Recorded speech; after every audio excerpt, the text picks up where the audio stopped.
Hoy vamos a recordar a la inflación. Durante los 20 años que median entre 1956 y 1975, la inflación media en España, tomando como referencia los datos históricos del IPC, el índice de precios al consumo, ascendió a un descomunal 8,22%, lo cual significó una destrucción del poder de compra de la peseta de más del 82%, tal como se puede apreciar en el cuadro. Tan solo en 1960 y 1961, y quizá en 1968, tuvimos tasas de inflación realmente moderadas.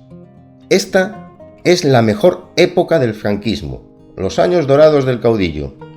Hasta la crisis del petróleo de 1973, es cierto que España experimentó un proceso de crecimiento económico descomunal, un proceso necesario y loable, pero con muchas sombras. Una, por ejemplo, el espejismo del pleno empleo, que no tiene en cuenta que España fue un país de emigrantes durante los años 60. Otra, a la que aquí nos referimos, la inflación, siempre elevada, lo cual, unido a una legislación de arrendamientos urbanos disfuncional que enterró el mercado de alquiler en España, arrojó a la incipiente clase media en brazos del ladrillo, única forma al alcance de la mayoría para salvaguardar el poder de compra de sus ahorros. Ambos fenómenos, inflación y legislación de arrendamientos urbanos disfuncional, acarrean además otras muchas consecuencias secundarias, como por ejemplo una potencial disminución de la movilidad laboral.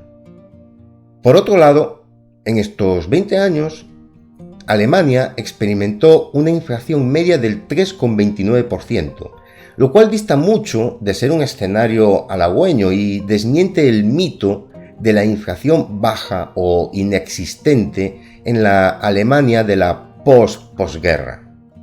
No obstante, al contrario que en España, la industria alemana era y es de mayor valor añadido. También es menos intensiva en gasto energético y en mano de obra.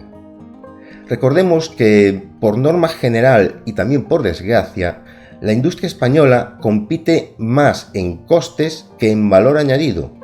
De ahí la diferente performance industrial de ambos países. La crisis del 73 también significó un repunte de la inflación en la antigua República Federal Alemana, pero nada comparado a España.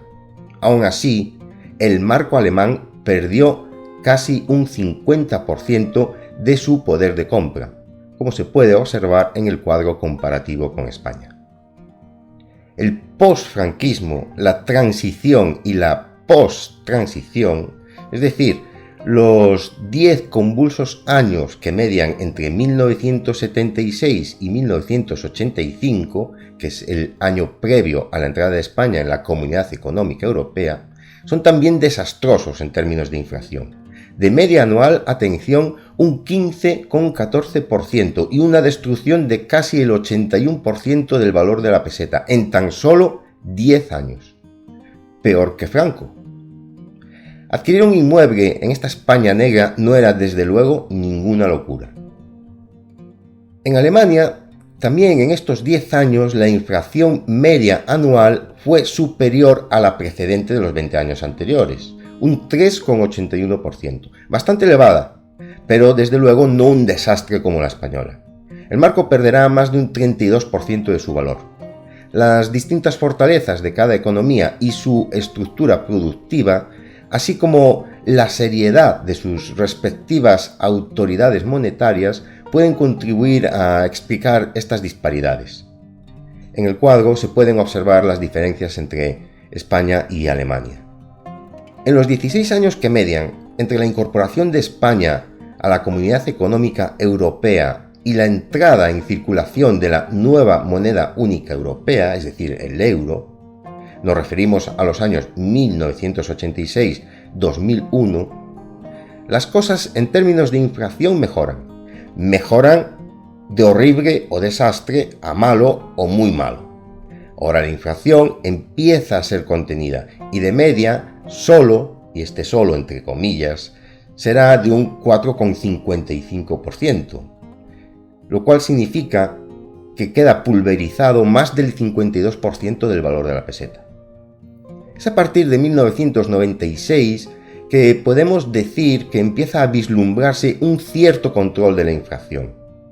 No obstante, al igual que en los años 60, 70 y 80, en los 90, adquirir un inmueble como inversión o refugio de valor no era ni mucho menos descabellado, sino todo lo contrario, una idea buena y al alcance de todos, pues recordemos que todo esto de la democratización financiera constituye un fenómeno realmente muy reciente. ¿Qué pasó en Alemania?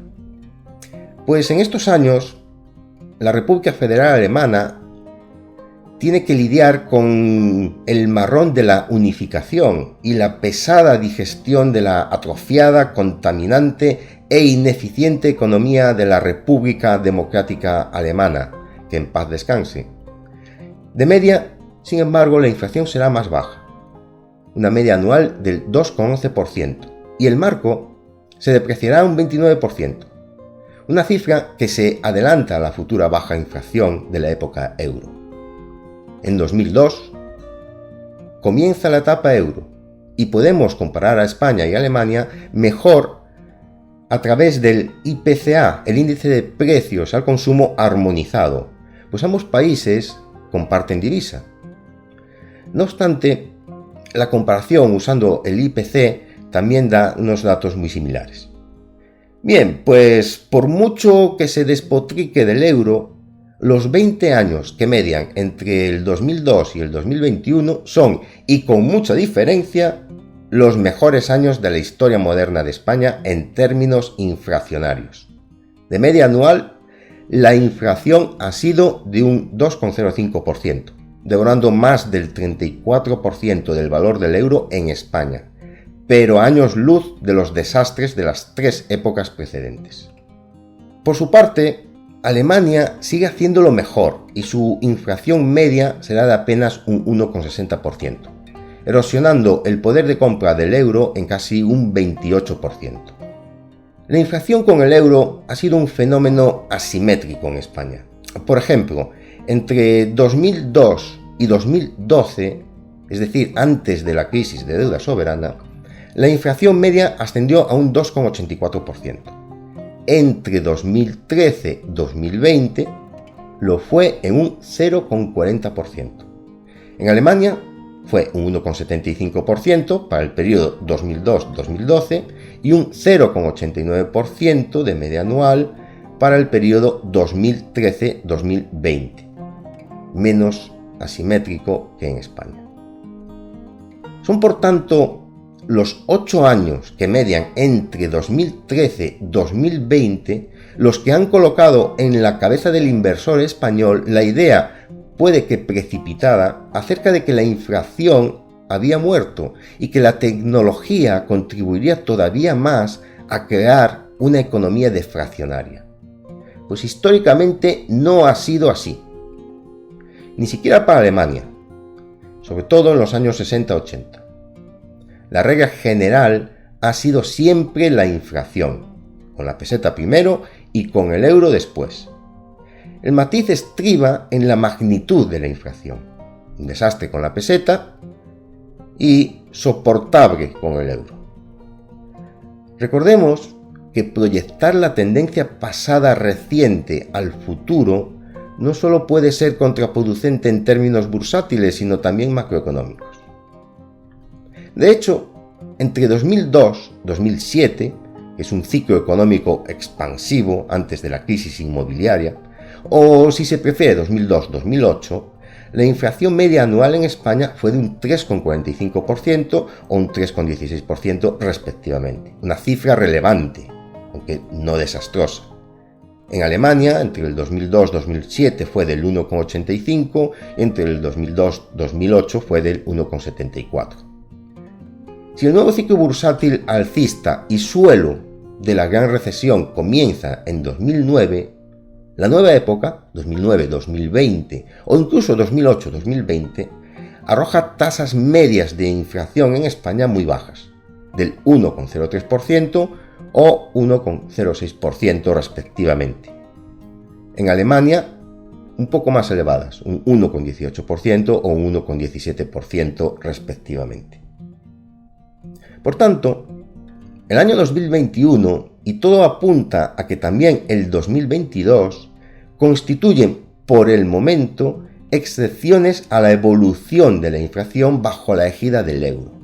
Las cifras de 2021, tanto en España como en Alemania, son sensiblemente elevadas y falta por ver qué sucederá en 2022.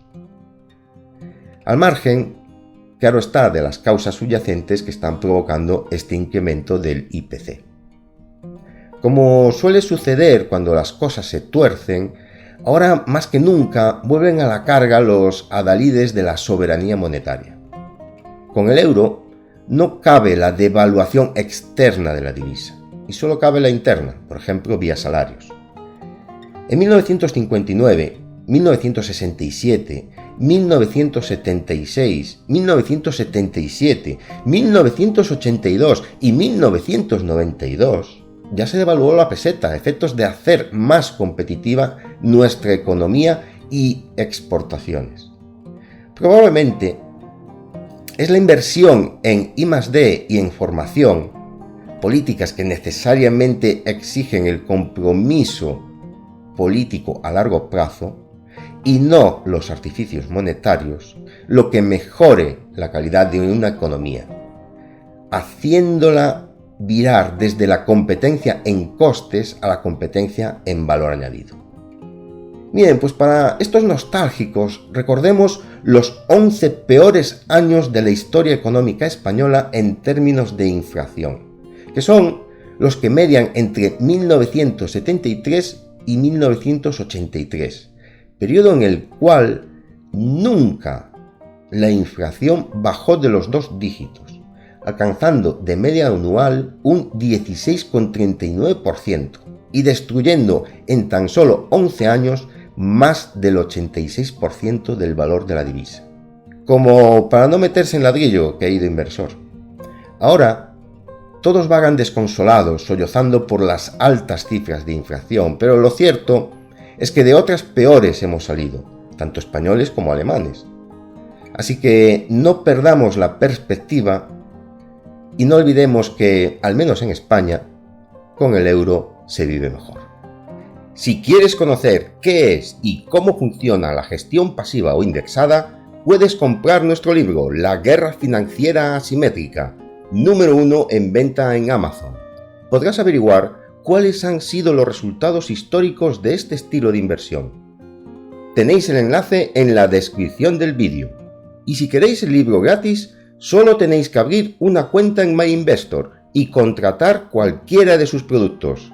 Recordad que debéis hacerlo a través del enlace que proporcionamos en la descripción. Poneos en contacto con nosotros una vez lo hayáis hecho y os lo enviaremos a casa.